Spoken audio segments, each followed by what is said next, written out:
Hi third graders! Welcome to our language lesson. Go ahead and make sure that your books are open to page 105. Your language books are open to page 105. And I'll write it down here, nice and big, 105, all right? All right, now sometimes people give commands. And when they give commands, usually they're quick. They're quick and they're short because they want the action to be done right away. So if I were in the classroom and I said, close the door, sit down, put your pencil down, pick up a piece of paper, those are very quick commands. But then, if you say them, like how I am right now, you're probably wondering who is supposed to pick them up.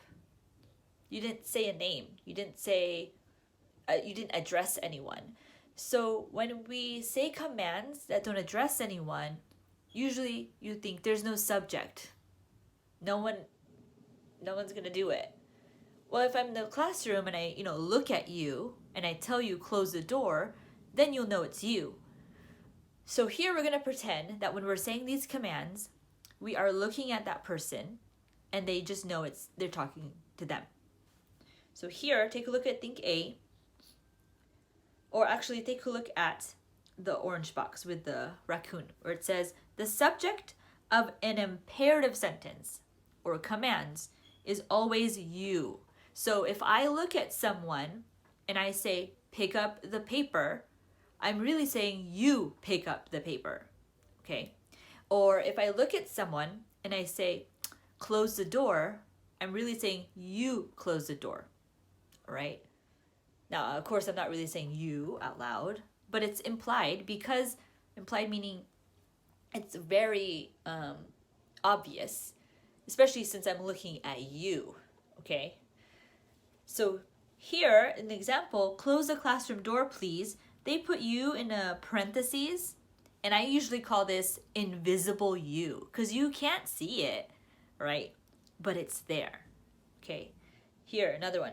Peter, hand me that book. Now, even though you're saying Peter, you're really saying you. Peter, you hand me that book. Right here, stand for pledges, class. Again, you're saying you stand for pledges. So let's look at think A. Underline the verb twice. Underline the verb twice. Okay, because remember the verb is the most important part of the sentence.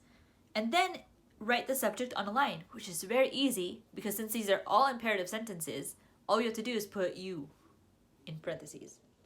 So, number 1, look at that rainbow. Well, wait, what are we supposed to do? What's the action? What's happening?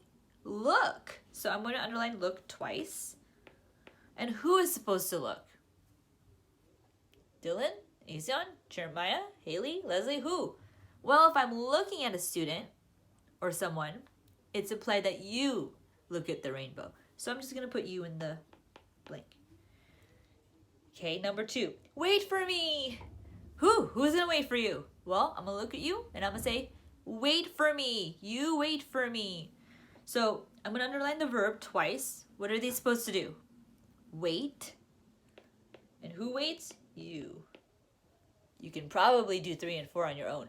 But you've got to remember to underline the verb twice. Okay? You got to think to yourself, what's happening? What are they supposed to do? What is the command here? And then in the parentheses, you put you. Imperative sentences are commands, and you is the subject, invisible you. But we will still, like for 3, 4, and 5, we will still go over that at our Zoom meeting. Alrighty, remember star. Sometimes a verb does not show action. We went over that last week. Some of the non-action verbs are is, are, was, were, and am. And a helping verb always has an action verb. We know this as a verb phrase. Remember, it's been a while since I've addressed this. We've got the Uber driver, okay? The helping verb here, driving the car. And the backseat passenger, which is really the action verb, enjoying the ride. Remember B. So we're going to draw a line between the subject and the verb, and then we're going to underline the verb twice and the subject 1 time, but usually I like to go backwards. I like to underline the verb twice because it's the most important part of the sentence. The sailboat was blown across the waves. What's happening? Let me draw that. What's happening? What is happening? Well, It's blown. So I'm going to underline blown twice. But there is a helping verb, and I'm going to use this circled part to find the helping verb, which is was. Was blown. You've got to give credit to the Uber driver. You've got to give credit to that helping verb. Number 2, our dinner is in the oven. Well, there really isn't any action here, but there is a helping verb still. Is, are, was, were, am, is. Very good. Oh, I forgot. Sorry, I keep forgetting this. I've got to underline the subject. So what's in the oven? Dinner. Draw a line. And then for number 1, what was blown across the waves? The sailboat.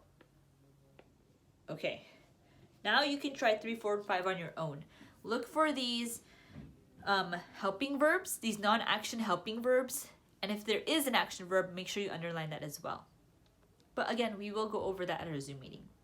Now, if you haven't done so, please watch the math video, which is lengthier than usual. And that's why this particular lesson will be cut short because, number 1, this is very not as challenging as one would imagine, but still important. Number 2, you have a very long math video to watch. So I pray that you watch that. Okay, thank you very much, third graders. I will definitely